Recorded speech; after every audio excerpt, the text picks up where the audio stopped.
Hey guys, this is me, Tyler, and today I'm going to go over top 5 dexterity weapons in Bloodborne. Already made a list for the top 5 best strength weapons in Bloodborne. Today we're going to do dexterity, and always remember, this is just my opinion.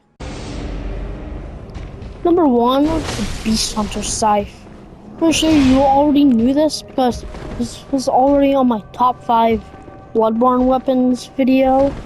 And it was definitely one of them that would get a really high ranking because of it's always the first arc for one of its transform mode.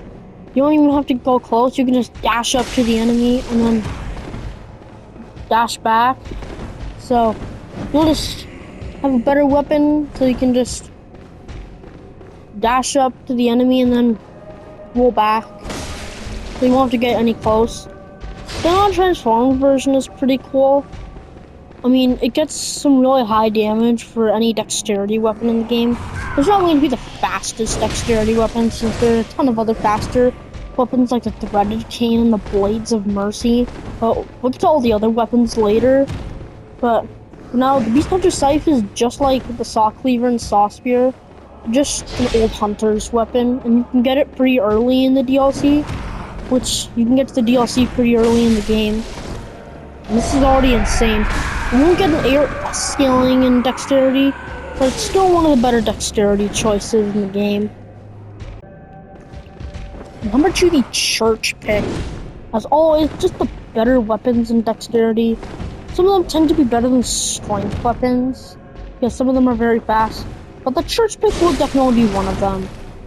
It's got a unique transformation, but it's the same transformation as the Hunter Axe, where you extend it to become a polearm, but it doesn't get the same moveset as the Hunter Axe, and it gets less damage, but more dexterity scaling instead. And let's talk about the L2. It's not going to be like the Hunter Axe, and it's not going to do as much damage as the R1s, but it will be doing pure stagger damage. You can stagger almost anything in this game very easily.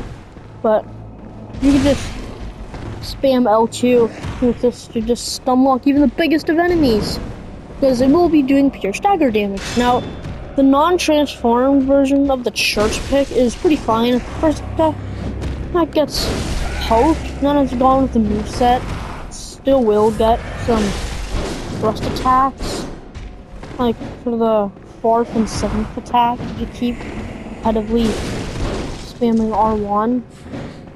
You have a lot of stamina. But anyways, Church Pick, I don't know if it'll deal thrust damage if it's transformed like the War Pick and Pickaxe in Dark Souls games and stuff. But anyways, it'll be one of the better ones since it does get poked attacks. It's just going to be the better one on this list. Number 3, the Rakuyo. Primary weapon of Lady Maria. It's not going to get the highest damage in the game, since it only has a physical of 32 when you first get it. But even when it's a Vile Blood weapon, it still doesn't do blood damage. Like, what? Chikage and Ranger Palast, if that's how you say it, actually gets blood damage and actually scales blood tinge, while the Rakuyo doesn't. Instead, just requires dexterity and skill instead, which is way different than all the Vile Blood weapons. It's also a Twin Blade, so it does get some of the worst movesets. I mean, it's not really that bad, but when you do the transform version, you just get to dual wield with them, which is actually pretty nice that you can. Anyway, it's not going to get the highest blood damage, but you can put droplet blood gemstones on here and stuff, so you can give it actual blood tinge scaling instead. But anyways, at that point, you still have something like the Beast Hunter Scythe for the Church Pick that would be a little bit better. But I still wouldn't say the Rakuyo is a pretty good weapon. I'm not gonna say it's the worst, but still a very good weapon. And you do have to get it pretty late in the DLC. Number 4, the Burial Blade. I'm not getting into the base game weapons since all the DLC weapons were better than the base game weapons, but the Burial Blade will definitely be one of them. You do get it pretty late in the game, or pretty much the end of the game. So I'm not just gonna worry about its location, but for how it gets good damage. The base game dexterity weapons on this list actually get arcane attack, like the Blades of Mercy as well. But anyways, the other dexterity weapons won't get arcane damage. I mean, well, Darius Wheel can get arcane damage, but that has a strength weapon, and we already talked about that on the strength weapon videos. Now we're talking about the Burial Blade. The transformation is a scythe, so you get to just reap everything that stands in front of you. And it's probably not going to get much damage as its non-transformed version, unless it does. But still going to be one of the more better options for dexterity. But there would be something else, like the Beast Hunter Scythe, Church Pit, that you can get way earlier on, besides the end of the game. You have to do much stuff before even getting to the end of the game. But I don't really care about that, because of how good this weapon is. You get this nice R2 that does good stagger damage and gets high damage as well, which is good for literally anything. Because you can stagger anything in this game, and Burial Blade, that is why it made itself on this list.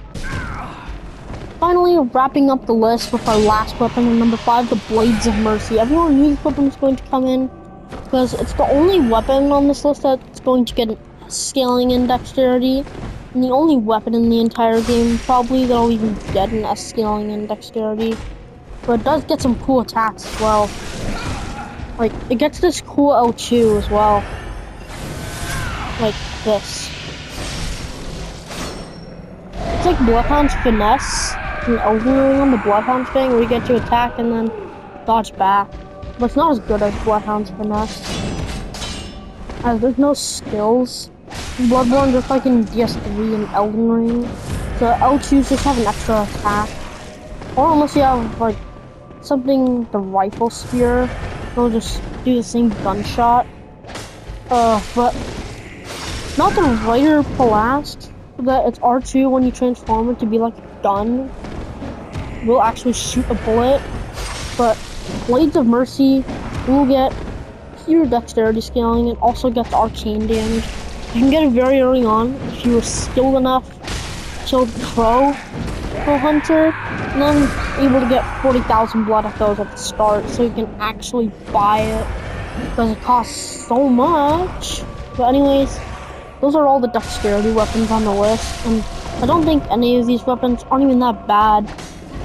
But one more thing I want to say about the Blades of Mercy is how fast you attack after the first few attacks. Like, look at.